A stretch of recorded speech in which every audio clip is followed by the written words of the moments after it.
Assalamualaikum warahmatullahi wabarakatuh. Halo teman-teman, kembali dengan saya Ananda Safira Vini Diansyah. Di video kali ini kita akan membahas mengenai sejarah perbankan di Indonesia.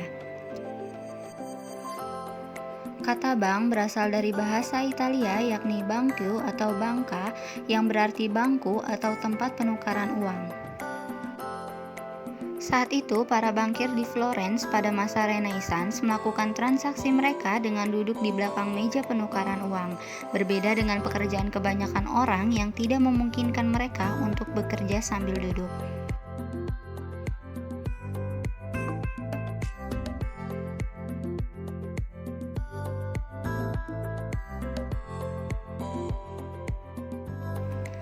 Lalu seiring dengan perkembangan perdagangan dunia, maka perkembangan perbankan pun semakin pesat, karena perkembangan dunia perbankan tidak terlepas dari perkembangan perdagangan yang terjadi.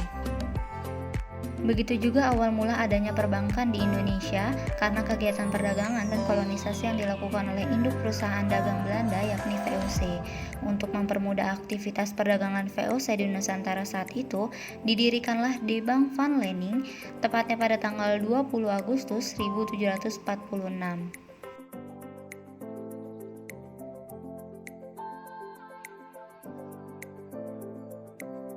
Pada akhir abad ke-18, VOC telah mengalami kemunduran, maka kekuasaan VOC di Nusantara diambil alih oleh pemerintah Belanda. Pemerintah Belanda mengalami kesulitan dalam mengatur keuangan bank saat itu, tanpa adanya bank sirkulasi di Hindia Belanda. Hingga akhirnya didirikan The Jeffes Bank oleh pemerintah Belanda pada tahun 1828 yang kemudian hari bank ini menjadi cikal bakal bank sentral di Indonesia. Meskipun menjalankan tugas sebagai bank sirkulasi, tetapi tugas sebagai bank umum pun tetap dijalankan oleh The Jeffes Bank, sehingga bank ini turut bersaing dengan bank-bank lainnya yang ada pada saat itu.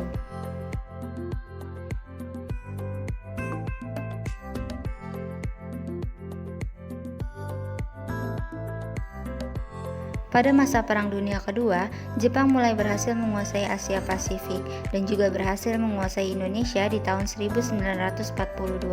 Berbagai bank asing di Indonesia dilikuidasi oleh Jepang dan Nanpo Kaihatsu Ginko menjadi bank sirkulasi pemerintahan Jepang menggantikan The Jeffes Bank milik Belanda.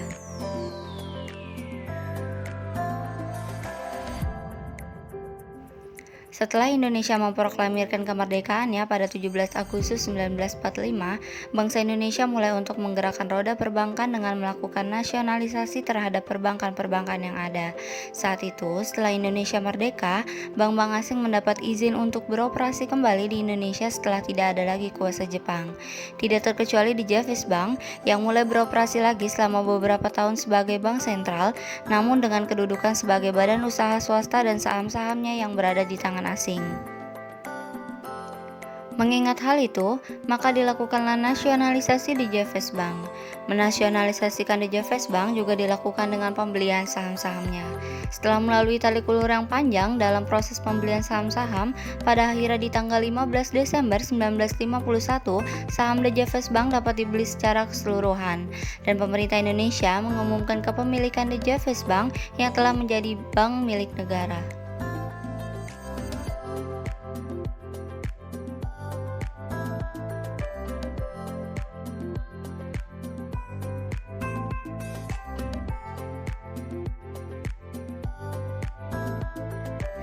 Tahukah kamu bahwa beberapa perbankan yang terkenal hingga saat ini telah berdiri sejak lama loh? Di antaranya ialah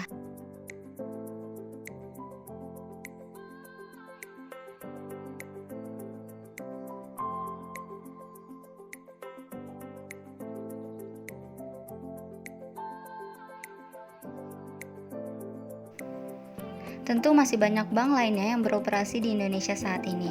Menurut data OJK per Maret 2020, jumlah bank Indonesia mencapai 96 buah bank loh. Hal itu membuat Indonesia menjadi negara dengan jumlah bank terbanyak. Sekian video mengenai sejarah perbankan di Indonesia. Mohon maaf apabila ada kekurangan ataupun kesalahan dalam video ini. Wassalamualaikum warahmatullahi wabarakatuh.